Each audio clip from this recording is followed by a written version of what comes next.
Salut à tous et bienvenue dans ce nouveau point Tricot Lecture.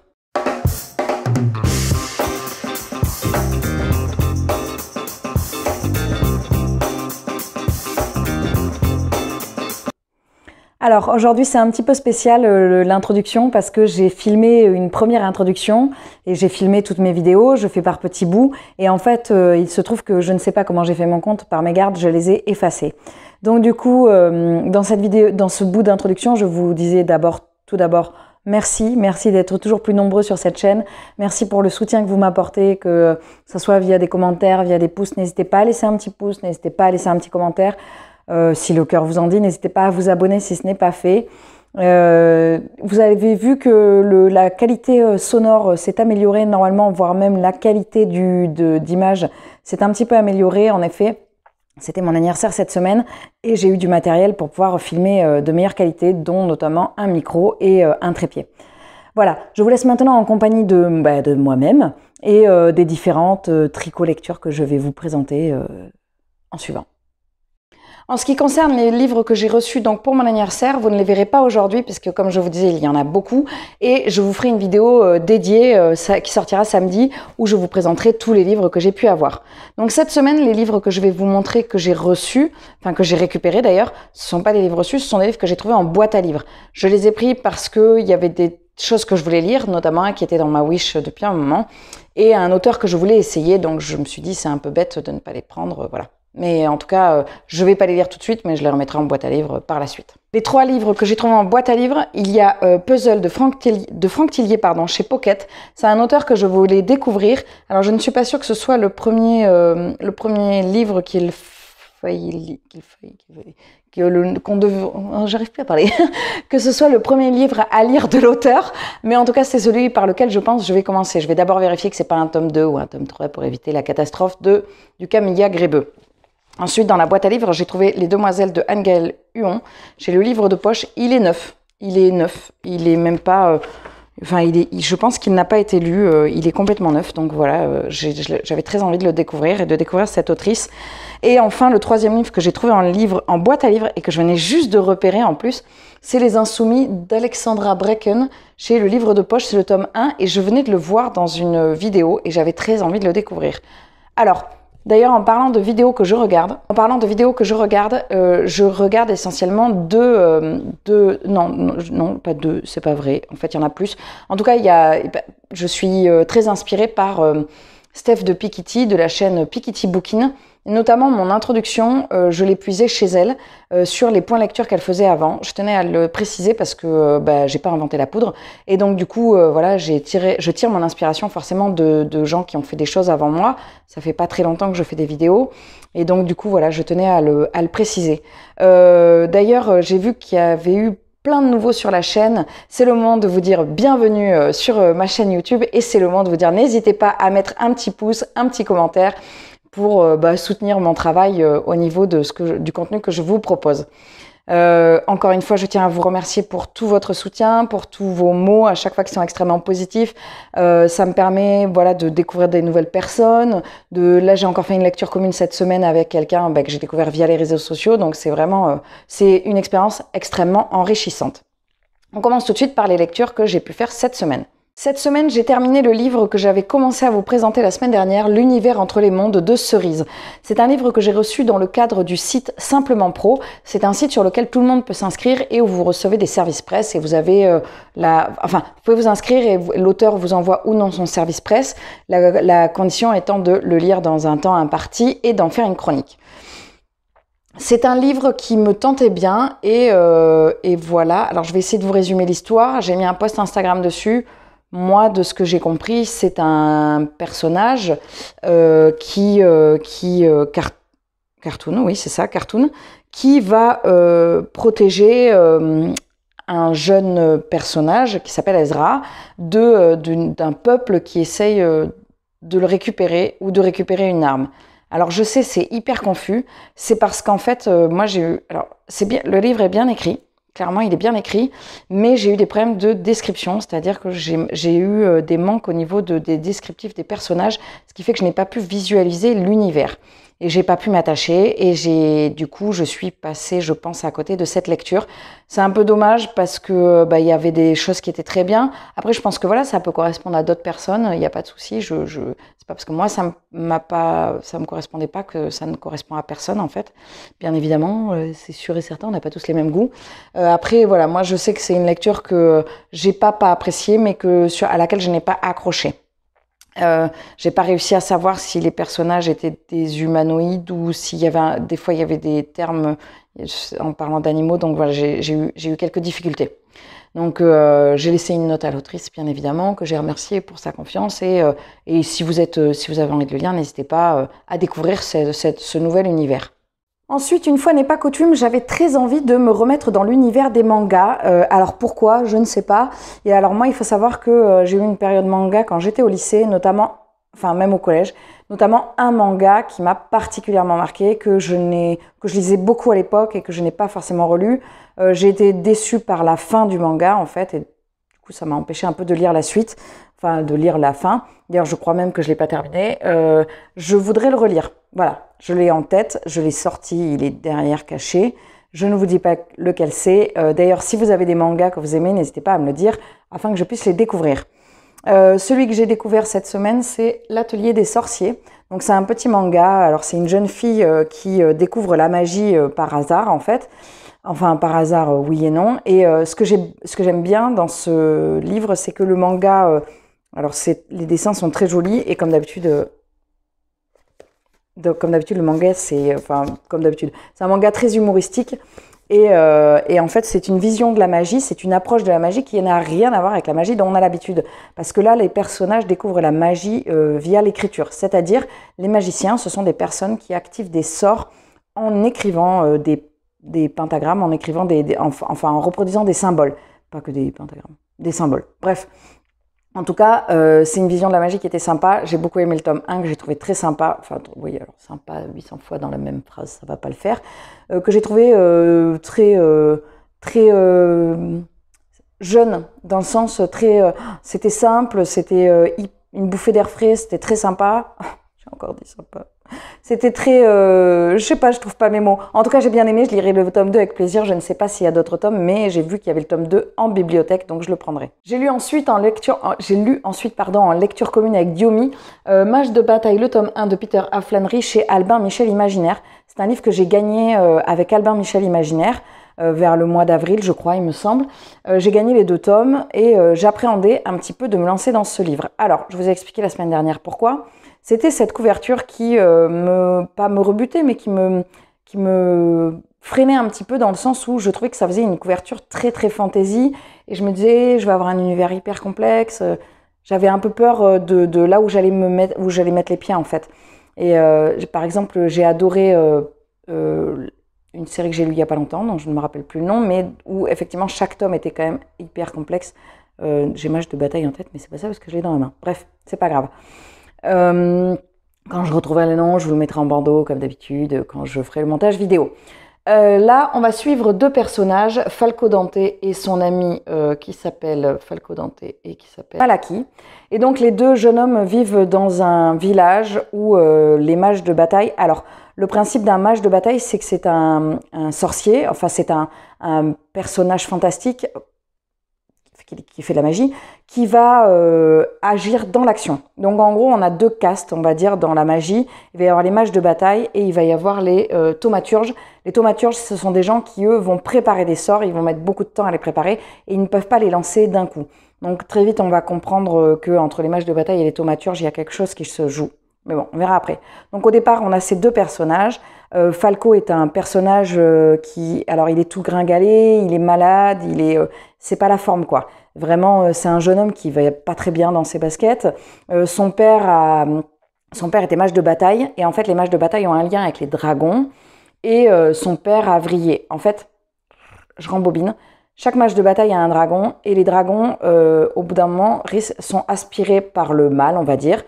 Alors ça s'appelle pas le mal, mais en gros c'est ça, et quand ils sont les possédés, et quand ils sont aspirés par ce mal suprême, en fait, ils deviennent noirs. Quand les dragons deviennent noirs, ils se retournent contre l'homme. Donc le père de Falco est devenu fou quand son dragon est devenu noir et qu'il s'est retourné contre les hommes. Il a pris le parti du dragon, tuant ainsi, on l'apprend très très vite, hein, je vous spoile rien, tuant ainsi des mages de bataille, sachant que pour former des mages de bataille, c'est très complexe. Donc personne au village n'aime Falco, puisqu'il l'associe à ce qu'a fait son père. Bref. Et donc, il va y avoir un émissaire du roi, de la reine, pardon. C'est pas, voilà, la reine, c'est pas un roi, il n'y a pas de roi. Et l'émissaire de la reine va venir pour recruter des mages de bataille. Et en fait, il va y avoir une série d'épreuves à laquelle Falco ne va pas participer d'ailleurs, mais à laquelle son ami Malaki va avoir très envie de participer, sauf que Malaki est fils de forgeron et n'a donc pas le droit de participer aux épreuves. Falco, via un stratagème, va faire participer Malaki. Je vous laisse découvrir comment, je vous laisse découvrir ce qui va se passer par la suite. Bref, je vous laisse découvrir le livre. Moi, j'ai été tout de suite happée par ce livre, tout de suite. C'est-à-dire, dès les 50 premières pages, mais même pas dès les 20 premières pages, j'ai été dedans. C'est un univers qui est complexe, mais pas tant que ça. On est à la limite entre le complexe et le pas complexe. L'amitié qui se lie entre Falco et Malaki, je l'ai trouvée très très belle. J'aime beaucoup l'évolution des personnages, c'est hyper intéressant. C'est très très attachant. Il n'y a pas que, évidemment, il y a d'autres personnages. Pour moi, ça manque encore un chouïa de personnages féminins, mais parce que je trouve que ça manque toujours de personnages féminins, hormis dans la série du sorceleur avec Geralt, petit clin d'œil à Manon, avec Gérald de Brive. Voilà, pour moi, il manque toujours de personnages féminins qui ne sont pas catégorisés qui ne sont pas dans la catégorie la mère, l'amante ou l'enfant, quoi. En gros, c'est généralement un peu ça. Bon là, c'est pas tout à fait le cas. Il y a peu de femmes, mais elles ont quand même un tempérament assez particulier. J'ai beaucoup aimé. J'ai le tome 2 dans ma palle que je ne lirai pas tout de suite parce que j'ai préparé je vais pouvoir poser le livre. Voilà, je vous le conseille. Hein. Si vous aimez la fantaisie, c'est un petit bijou. Voilà. Si vous n'aimez pas la fantaisie, n'hésitez pas à découvrir parce que c'est quand même hyper intéressant. Oui, je l'ai posé parce qu'il était quand même un peu lourd, parce que c'est quand même un beau bébé. Donc, ce que je vous disais, c'est que j'ai préparé ma palle j'ai commencé à préparer ma palle de décembre, que vous voyez là. Voilà, qui s'agrandit à vue d'œil. Et j'ai préparé hier mes menus pour le Cold Winter Challenge. Alors, ce week-end sortira la vidéo samedi sur mes livres d'anniversaire que je vais tourner en suivant. Celle-là sortira mercredi comme d'habitude. L'autre sortira donc le samedi. Et la semaine prochaine sortira un point tricolecture. Et après le samedi, il y a 3 semaines d'affilée où c'est sûr, il y aura à chaque fois une vidéo point tricolecture le mercredi, une sortie livresque le samedi, puisque je vous prépare ma palle du mois de décembre, ma palle pour le Cold Winter Challenge et mes arrivées d'anniversaire. J'ai également rajouté 2 catégories pour mes pales. Vous savez, moi j'ai fait 2 vidéos déjà sur mes pales pour novembre et décembre. Non, novembre et octobre. Et en fait, à chaque fois, j'ai 4 catégories qui sont un livre de ma vieille palle, un livre de ma nouvelle palle, un livre challenge et un livre emprunté. Et j'ai rajouté 2 catégories que je vous présenterai au moment où je vous sortirai la vidéo sur ma palle du mois. Voilà. Au niveau des livres que j'ai lus, c'est tout entre guillemets, j'ai dévoré surtout Mage de bataille. Je l'ai fait traîner un peu dans la semaine et à un moment donné, je m'y suis mise. Hier, il me restait 200 pages, j'ai mis le téléphone sur mode avion, j'ai enfilé les 200 pages.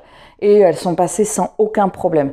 Sachant qu'il en faisait 540, je l'ai lu finalement en bonne partie hier. Je suis en train de lire un livre que j'ai reçu via le site Simplement Pro. Je suis en train de lire un livre que j'ai déballé avec vous la semaine dernière, Les spectres de Haddington de Jean-François Gasquez. C'est un livre qui est aux éditions Véronne. C'est un livre donc, que j'ai reçu via le site, comme je viens de le dire à l'instant. J'en suis presque à la moitié. Ça se lit très très vite et c'est pas mal du tout. Je vous en parlerai plus la semaine prochaine dans mon point tricot lecture. En suivant, je lirai un autre livre de fantasy que j'ai reçu via le site Simplement Pro puisque je dois les lire avec une deadline. Après, voilà, j'alternerai certainement avec d'autres lectures parce que là, je suis beaucoup dans la fantasy. Bon, après, ça reste un univers que j'aime énormément, même si j'ai découvert aussi d'autres styles. D'ailleurs, en parlant de ça, j'ai vu tourner beaucoup en ce moment l'Assassin du Roi. Non, c'est pas ça, c'est l'Assassin Royal de Robin Hobb et Les Aventuriers de la Mer. Et alors moi, je les ai lus il y a une quinzaine d'années. Et il faut savoir que je suis quelqu'un de très influençable au niveau de mes lectures. D'ailleurs, c'est pour ça qu'il y a une nouvelle catégorie qui arrive dans mes pales parce que, ben voilà, parce que je suis très influençable. Bref, vous verrez la semaine prochaine. Et donc du coup, ça me donne très envie de relire l'Assassin Royal, sauf que en même temps j'ai envie de les lire et en même temps je me dis, bah non, tout le monde les lit, j'ai pas envie de les lire. Voilà. Ouais, des fois j'ai un peu l'esprit de contradiction. Surtout que là, j'ai l'impression que c'est la découverte. Bon, c'est super, hein, mais bon, c'est vrai que voilà, ils sont sortis. Je les ai lus il y a 17 ans, moi. Ouh, boum, dans la face. Il y a une autre série également que j'ai envie de relire, mais je pense que là, pour le coup, je vais la regarder et pas la relire. C'est La Roue du Temps. Je crois que c'est Robert Jordan qui l'a écrite. Moi, c'est une série que j'ai jamais terminée parce que j'ai eu des difficultés. J'ai décroché à un moment donné. C'est une série très particulière qui est très cyclique. La Roue du Temps, merci, ceci explique cela. Et je pense que je la regarderai et peut-être si je vois que ça me rebooste, je la relirai. Mais alors je les ai donnés en plus les bouquins parce que j'avais tellement décroché, je crois que j'ai arrêté au tome 20, un truc comme ça. Mais vu qu'ils sont en train de sortir en série, à mon avis, à un moment donné, ça va être comme les Robin Hood, ils vont sortir ils vont refaire des rééditions. D'ailleurs, je suis très étonnée que l'Assassin Royal ne soit pas encore sorti en série, mais à mon avis, ça ne saurait tarder. Au niveau de mes tricots, par contre, j'ai beaucoup moins avancé, je trouve. Alors, beaucoup moins, c'est selon à chaque fois mon échelle d'avancement. C'est-à-dire, je me dis pas, j'ai rien fait, mais c'est juste que ça me paraît toujours peu. Bon, bref, c'est pas vrai, je le sais, mais bon, voilà. J'ai commencé un test pour Triple L de Mag. C'est le modèle ABC contre Poirot. ABC contre Poirot, c'est Briseis contre Poirot, je crois. C'est le 3e test de chaussettes que je fais pour elle. Alors, il y a un super point qui donne vachement bien. Donc, je le fais avec du Squirrel que j'ai acheté à Feltin, du Heidi Heidi que ma maman m'avait offert cet été. Et ça, c'est un tout petit bout de Maison Septembre. Alors, il m'en restait pas beaucoup et je me disais, ah, ça va pas se voir la différence. Bon, c'est pas grave, je ferai juste les chevilles avec Maison Septembre et les talons et pointes avec celle d'Heidi Heidi. Je pense que c'est une paire que je referai parce que j'aime beaucoup. J'ai l'impression qu'à chaque fois que je fais une paire de chaussettes, je suis là. C'est une paire que je referai beaucoup parce que je l'aime beaucoup. Enfin, c'est une paire que je referai parce que je l'aime beaucoup. Mais en fait, j'ai jamais le temps. Il y a des patrons qui sortent tout le temps, il y a des trucs qui sortent tout le temps, j'ai jamais le temps. Enfin, bon, bref, c'est pas grave, mais voilà. J'ai fini la paire de chaussettes bleues que je ne vous présente pas parce que je l'ai fini. Mais voilà, j'ai donc fini. Enfin, bleu. Avec les dégradés que j'avais montrés la semaine dernière. J'ai avancé également un petit peu en crochet, j'ai fait 2 semelles. Alors, une semelle, c'est 2 fois ça, parce que c'est ça et ça, c'est pas la même chose. Quand on vient relier ensemble, ça fait des semelles qui sont plutôt moelleuses. Si je veux faire alors, je pense qu'ils ne regardent pas les vidéos, mais je ne dirais pas. C'est des grands pieds, mais voilà, bref. Je ne dirai pas pour qui c'est. Je pense que je vais d'ailleurs les monter, les chaussons vont être montés, enfin je vais les crocheter cette semaine-là. J'ai avancé également sur une robe fil d'art que j'ai depuis 1000 ans dans mes affaires. C'est une petite robe pour enfants, que je fais pour la petite fille d'une amie et je n'en peux plus de l'avoir traînée. Donc j'ai décidé de la finir avant la fin du mois. Donc ça devrait aller assez vite. Voilà, il faut juste que je m'y plonge. Là, je m'y suis remise hier, donc j'ai bien avancé. J'ai pas avancé tellement plus sur mes tricots. De toute façon, comme je vous disais, je prépare beaucoup de choses pour Noël. Donc là, j'ai pas relancé de grands projets. Voilà. Donc c'est tout ce que j'ai fait. C'est tout, entre guillemets. Au niveau de ce que je voulais vous présenter, au niveau du crochet, du tricot, je pense que c'est tout. Et au niveau des lectures, il me semble que c'était tout aussi. Je vais quand même vérifier. Oui, parce que j'ai des anti-sèches en fait. J'ai un petit cahier où je note. Alors pour ceux qui m'ont déjà vu, qui ont déjà vu mes vidéos précédentes, j'ai un amour inconditionnel pour les cahiers. Voilà, j'ai des. Alors je ne fais pas de. Je réfléchissais ce matin, je me disais, j'écoutais un vlog et je me disais, moi je ne fais pas de vlog. Je passerai pas à la formule vlog parce que c'est une formule que j'ai pas envie de faire. Moi j'ai des jours qui sont chaque jour est presque dédié à une tâche dans tout ce que je fais. Donc du coup voilà, j'ai pas envie, enfin je peux pas mixer ma vie professionnelle avec ma vie, enfin avec mes vidéos, même si je vous mets régulièrement des inserts. D'ailleurs les inserts que je mets en musique sont toujours hyper bien accueillis. La semaine dernière, je vous ai mis un insert sur une répétition avec piano que j'ai pu faire sur la romance de Saint-Saëns. Il y avait des pains. Et j'ai décidé, des pains c'est des fausses notes, j'ai décidé volontairement de ne pas les supprimer parce que bah voilà, ça fait partie de mon apprentissage. Je joue du corps comme, pour ceux qui savent, depuis 6 mois et j'ai pas envie de vous présenter un truc tronqué en fait. Voilà, j'avais envie de vous présenter comme je le fais et donc avec des pains et voilà. Je suis cachée par le pupitre parce que bah, c'est quand même une répétition avec piano donc c'est pas le but, c'est pas de se filmer. La caméra, je la pose un peu comme je peux quoi. D'ailleurs, je pense qu'avant, j'ai dû vous mettre un petit insert d'un concerto, d'une pièce que je suis en train de travailler en ce moment, de Gounod, que j'aime beaucoup, et je vous la présenterai avec piano la semaine prochaine. Voilà, c'en est tout pour mon point trico-lecture de la semaine. Je vous l'ai déjà dit en début de vidéo, mais je vous le redis là. Je vous remercie infiniment pour votre soutien, pour vos pouces, pour vos commentaires, pour le temps que vous prenez pour regarder mes vidéos. C'est vraiment très très agréable. Merci beaucoup. C'est toujours un plaisir pour moi de partager tout ça avec vous. Je vais tourner en suivant la vidéo sur mes livres d'anniversaire. Et voilà, et j'ai hâte de vous présenter tout ça et toutes ces lectures que j'ai envie de faire. C'est terrible, j'ai envie de lire tout en même temps.